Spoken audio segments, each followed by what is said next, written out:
In Manchester by the Sea, the Ridge House makes a statement on Massachusetts' North Shore. One of the things that people say is, we knew you were eccentric, and now we've confirmed that you were certifiably crazy. Crazy for ocean views, perhaps, seen from nearly every room in this 5,200 square foot house.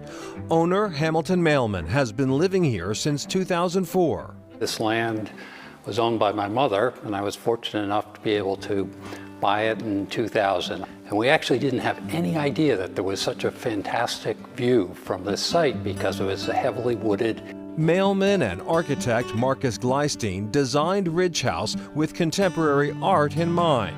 There are echoes of the Sydney Opera House and the work of Frank Lloyd Wright, says Mailman. Sculptural lines are everywhere, says Hamilton's wife, Pam. So if you start here and you walk, each of these panels is slightly smaller. And you continue around, it's smaller. Wait a minute. It's a chambered nautilus. Oh! How cool is that?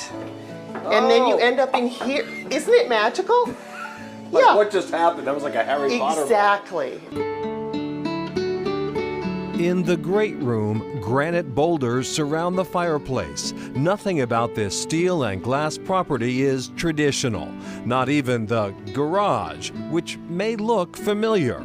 The New Hampshire-based company that built the Denver International Airport made this mini version for Mailman. Behind us are thousands of acres of hiking and mountain biking trails. There's very, very little lawn.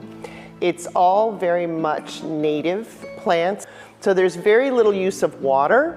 And there are those sea breezes. The house was designed to draw that cool air in. So we very seldom have to use air conditioning in the summer unless it's very humid out. Well, the most rewarding thing for me is it stimulates conversation. Certainly, this is not everybody's cup of tea, but they're fascinated by the story that this house presents. This modern house on an old apple orchard is an inspiration to design buffs. It is most certainly the house of our historic sites that is most visited by architecture and design people.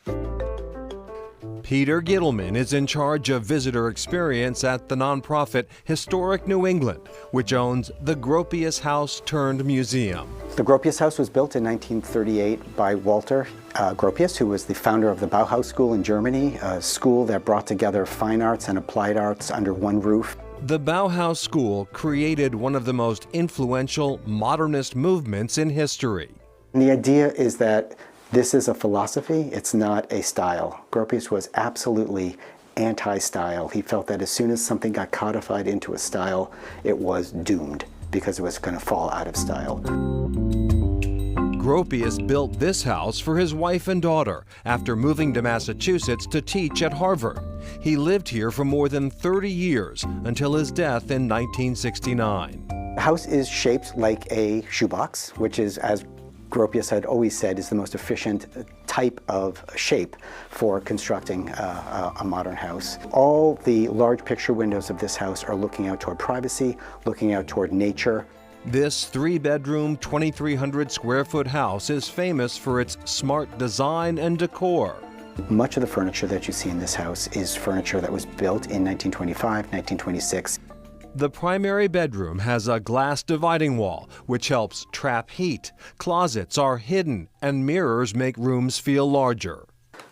So when the door to the bathroom is closed, you can see that actually the line of the window is completely uninterrupted. He was an early proponent of sustainability, but mostly for practical reasons. He had lived through World War I and knew what it was like to be cold and hungry. So he wanted to take advantage of the passive solar gain that this wonderful New England sun gives you.